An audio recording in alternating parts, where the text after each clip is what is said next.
So I'm going to talk about the Lubombo Transfrontier Conservation Area, but the talk is actually about something much bigger. It's the story or the history of the landscape against which we're trying to establish a Transfrontier Park. When we think of borders, usually people think of this sort of stuff. Classic Berlin Wall. These are zones of exclusion. They keep people out. They keep other people in. This is another good example. This is the Mexican border. It's already half-walled. It's going to get walled more. It's really a place where government show this is the line, this is our might, that's your side, this is our side. It's a complete fence, right? But this is what political science tells us, and this is so far-fetched from reality, it's not even true. Borders are more like this. That's the Mozambican border close to where Ezemvelo Park is. Sorry for the quality of the photo. It's just because I used a normal camera and then I took a digital of it. This is a border market that gets held weekly on the Mozambican border at a place called Kwapuza, which is close to Manguzi, close to Kwangonas, as Scotty was talking about earlier this morning.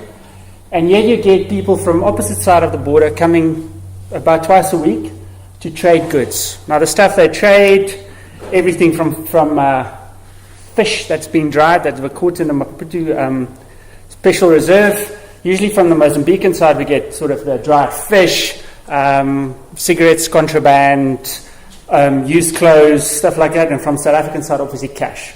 But then obviously negatively on this border is a lot of very nasty stuff. A lot of poaching going on in the Maputo Special Reserve, that stuff moving across, a lot of skins and things like that. But what makes this border really fascinating in this market is that it's a great place to study what really happens at borders. Borders are poorer zones. They are places where different cultures meet, where you get new creations that are different from either states. Caroline Nordstrom refers to this as border landscapes. They are completely different to the states and actually not what we think about when we think of borders. This is another picture of the Mozambican border, not really the sign of South Africa's might. This is close to Mbangweni, which many of you will know, just on the western side of Tembe. And I just thought this really encapsulates my feeling about this border. It is a washing line. And people see this not as a blockage of movement, but something that actually allows discussion and moving together, right? So what I would like to do is to just take you back a bit on this border so that you understand the context of where we're trying to establish this Transfrontier Park. The Mozambican border with South Africa was established in 1875. Many of you would have had drunk this beer at some point in your life. Uttered those words, Deutsch, por favor, when you've gone to Mozambique and at Ponta d'Oro or something. The beer is named after French Marshal MacMahon.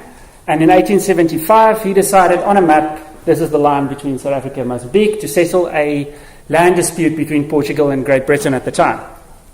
At first, the border didn't really matter. It was just a line on the map. Local people continued the way they were.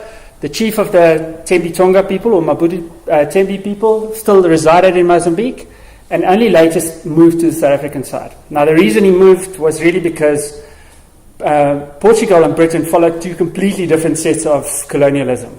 In the Portuguese colonies, they followed something called assimilation, meaning that if you were to renounce your ancestors and renounce your local language and start to speak Portuguese and praise the Lord, you would be in a position to gain Portuguese citizenship. That would mean that you could vote, it would mean you'd be exempt from certain taxes, and in time the people living in those colonies started to speak Portuguese. So you suddenly got this idea where this physical border that was established is starting to create a different social boundary.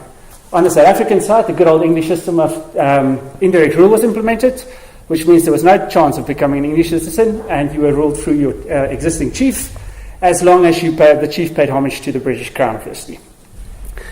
This changed slowly over time. A big thing that happened is that the men that lived on the South African side of the border started to go and work in the mines in South Africa, in Gauteng. And when the mines, it was better to be Zulu than to be Shangaan. And so they started to adopt that sort of cultural identity. And when they went back, what we got in a lot of instances is that they couldn't communicate with their kids because the kids grew up Tsonga, Shangaan, and the husbands had suddenly taken over a Zulu masculinity and identity. Obviously, this was strengthened at a time when the area was incorporated into KwaZulu. Okay, but like I said, the border is a line on the map. It doesn't mean quite much until all hell breaks loose in Mozambique.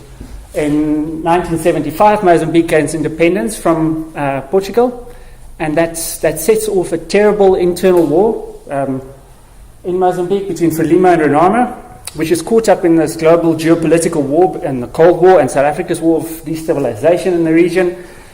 And what we get is that whole southern part of Mozambique gets depopulated. People move across into Swaziland to go and live with kin, or into South Africa. And what happened in 1982 is the South African government actually gave amnesty to the people that moved across from Mozambique and settled in northern KZN, and they got South African citizenship. And we still see this today. A lot of them coming across monthly to collect old age grants, social welfare grants, and then going back to live in Mozambique because they've got this dual citizenship. The war also had a very negative impact on the elephant population. Not at first, but it gradually came. Scotty Skull talked about it this morning. In 1983, Tembe Elephant Park was created, South Africa's first contractual park, basically negotiated with the local Amakosi by Ezemvelo, on the previous, but whatever they were before, with the Bureau, before Ezemvelo.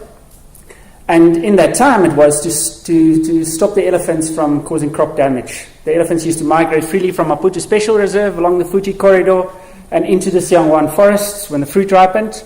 And when they came, they also caused some serious damage to people's crops, but also some cases of death. And the idea was to establish a park that would safeguard the people.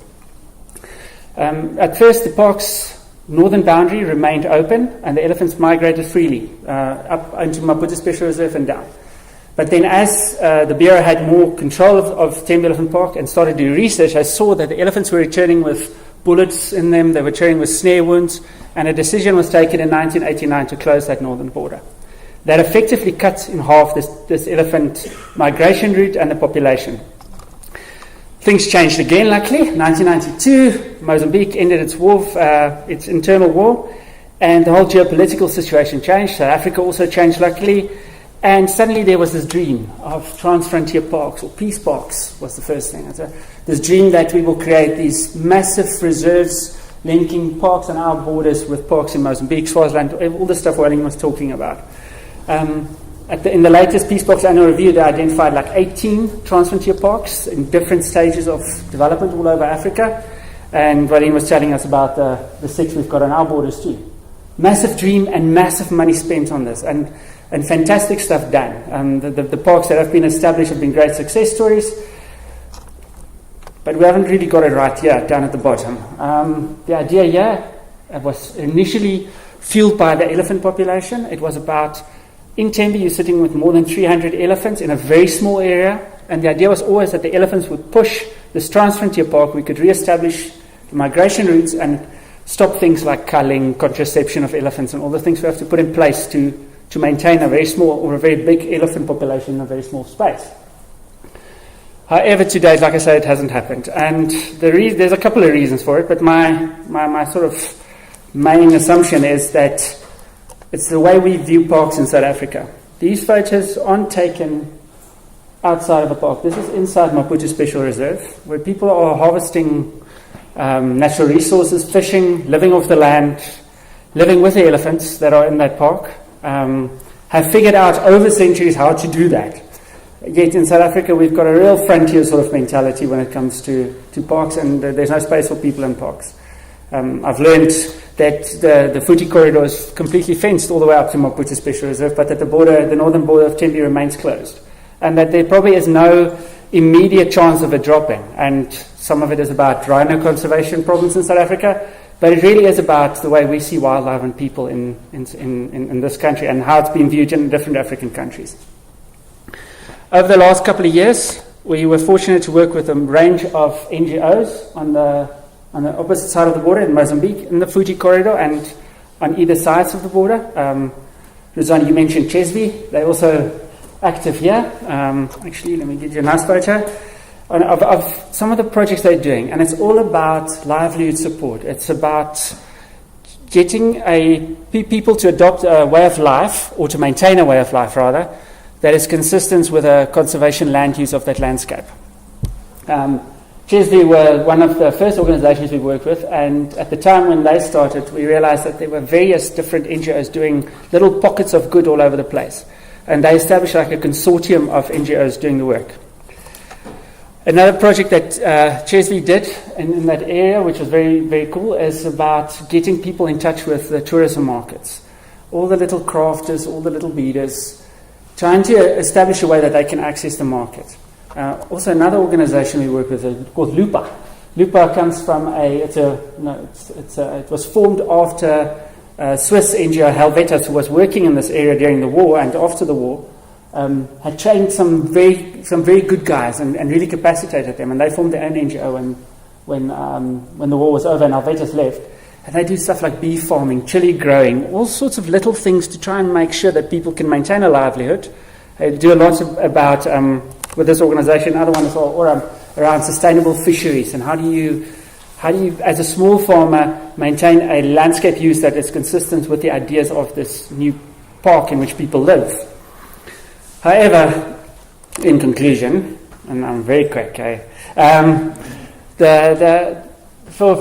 us the thing is the whole idea with the Transfrontier Park was always, and what drove it from the start, was the elephant population. And that the border needs to at some point come down so that the elephants can move freely again, and that we do not need to cull elephants in that area. But there has been, at least from the outside, a sort of a view that vision has gone, and that if people are happy with just saying we've got a trans-boundary conservation area, and the managers of Tembe talk to the managers of the Maputo Special Reserve, and we're stocking Maputo Special Reserve with animals from South Africa, and we've got joint plans, but the border remains. And I think that's very sad. And somehow we need to figure out a way. It might either be to control the predators we've got in Tembe. We know we've got a lot of cats running around there, and the people in Mozambique might not be able to live with them so easy. It might be a way of containing them. But it's probably a mentality change on the South African side, so that we can one day again see the elephants of Tembe and Maputo united and move along that Fuji corridor. I thank you.